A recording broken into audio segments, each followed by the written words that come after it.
الحمد لله رب العالمين والعاقبة للمتقين ولا عدوان إلا على الظالمين وأشهد أن لا إله إلا الله ولي الصالحين وأشهد أن محمدا عبده ورسوله أما بعد السلام عليكم ورحمة الله وبركاته ولا لها شرفت بدن ميلاد جوجتان بوايد السلامي وإسسو النقود مرلبات إيا كتاب عصب بإذن الله تبارك وتعالى kitaabka caawa aan bilaabayno oo taariikhda ay tahay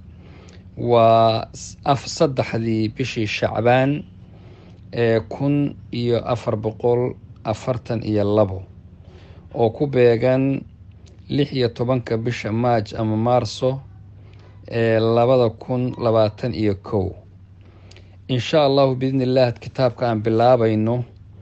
waxa la yiraahdaa si kooban hadii loo yiraahdo addaa wadawaaba kitaabka magaciisa la yiraahdaa laakiin kutubta qaar wuxuu ka jawaabayay sheekhu su'aal la weydiiyay marka wuxuu u bixiyay الجواب الكافي لمن سأل عن الدواء الشافي يعني وحاول جواب كفلا قفك ويديي دوذا وناكسن أما عافماتك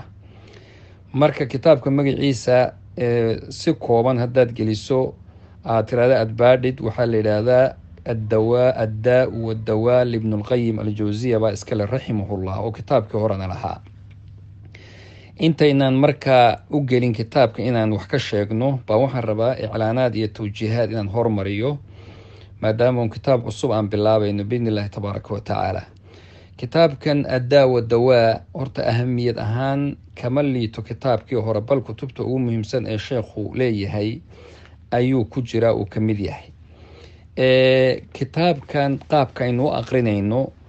waa qaab ka duwan kutubtii hore sida aan inta badan loo aqrin jiray oo ah in kitaabka la fasiro xaraf xaraf loo fasiro saacadana dee la fadhiyo muddo dheerna uu socdo qaabka waan ka leexanay qaab kooban oo dariiqa macnaha aan soo gudbinayno jumle iyo aan u aqrinayno waliba aan muxtaaroonayno ka dooranayno ayaynu aqrinaynaa dariiqada aan ku jeednay waa wacdi iyo irshaad ee dadweynahana insha Allah taala inay gaadho sababta aan sidaa u sameeynaynay waa inay dadku juhdigii iyo hada waqtigiina uu yaraaday ummadina mashquulkeedii baa batay wax badanna lama dhageysan karo laakiin ujeedadu waa in kitaabka la ogaado waxa uu ku fadhiyo haddaba waxaan isku dayayaa biqadri almustataac inta tabartu ay tahay inay 5 daqiiqo ila dhaafin insha Allah taala 10 walba si aan looga daalin biidnillah tabaaraka wa taala mar labaadna intishaarkiisa iyo fidintiisuna ay u dheeraato dad badan u gaadho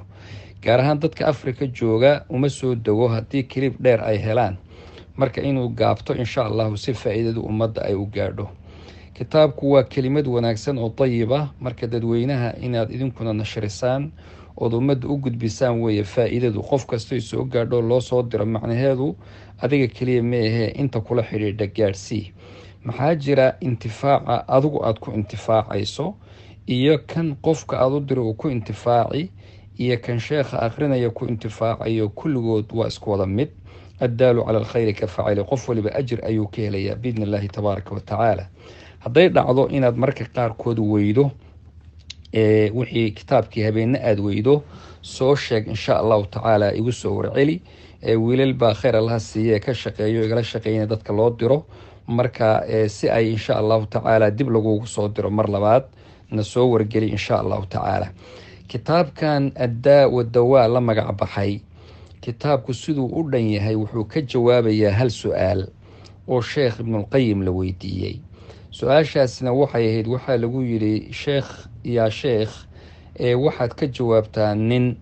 lagu ibtileeyay mashaakil yani dambi baa lagu ibtileeyay wuxuuna og yahay haduu dambigaas sii wado inuu ka fasahaadinayo adduunkiisa iyo aakhiradiisa labadaba wuxuu ku dadaalay qofkaasi inuu naftiisa ka celiyo dambiga dariiq walba iyo wado walba u maray laakiin uu ka sii darayaa mar walba maxay tahay xeelada lagu celin karo dambiga dariiqa lagu faydi karaana muxuu yahay